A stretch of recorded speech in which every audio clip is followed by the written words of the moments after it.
Alors, petite présentation de ce régulateur humidité-température, modèle XKW 1099. Donc, ce petit régulateur sert à réguler une température et une humidité. Ce modèle est alimenté directement en 220 volts et possède deux sorties pour la température et l'humidité, elle-même directement en 220 volts avec une intensité maximum de 10 ampères. Toutefois, je pense qu'il est plus judicieux de relayer ces sorties lorsqu'on utilise des puissances à la limite des 10 ampères parce que les relais risquent d'être très sollicités et se détériorer assez rapidement. Donc pour ce petit essai, j'ai monté une lampe qui simule la chauffe et un petit ventilateur en 220 volts, un petit ventilateur étris pour la régulation d'humidité. Donc on a 4 paramètres. Donc le seuil de déclenchement bas pour la température. On y accède en restant appuyé sur le premier bouton. Le seuil de déclenchement haut de la température. Donc ici on est à 13,2 degrés pour la température minimum et 14 degrés pour l'arrêt de la chauffe. Ensuite nous avons les deux autres paramètres pour la régulation de l'hygrométrie.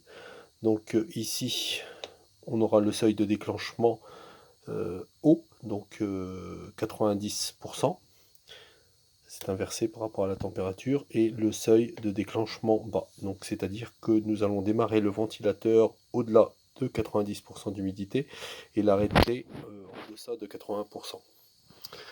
Donc on a le petit détecteur ici qui fait les deux, donc la prise de température et d'humidité.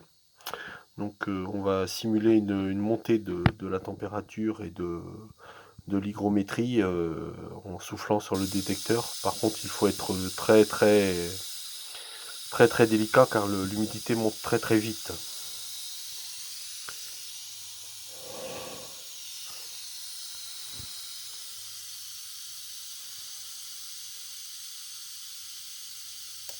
Donc on voit que là la température est déjà montée au-delà du seuil maxi, ce qui a coupé la lampe, et l'hygrométrie est montée au-delà des 90%, seuil de déclenchement. Donc le ventilateur s'est mis en route. Donc le détecteur est positionné face au ventilateur, donc l'humidité va décroître assez rapidement, ainsi que la température. Enfin, c'est un petit peu plus long sur la température. Et donc en deçà du seuil de 80% en hygrométrie, le ventilateur va s'arrêter.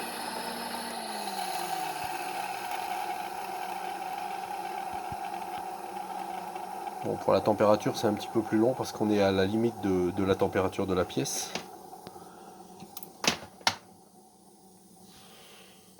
Et si je bouge le seuil de déclenchement, donc on accède aux paramètres tout simplement en restant appuyé sur le bouton. Dès que le paramètre clignote, on peut modifier sa valeur. Donc ici on va mettre 13,6 degrés par exemple. Dès qu'on relâche, le paramètre va être pris en compte automatiquement. Et voilà. On est en deçà du 13,6 degrés que je viens de programmer, donc la chauffe redémarre. L'avantage de ce petit régulateur, c'est qu'il est alimenté directement en 220 volts. Pour celui-ci, on peut avoir des modèles 12 volts ou 24 volts.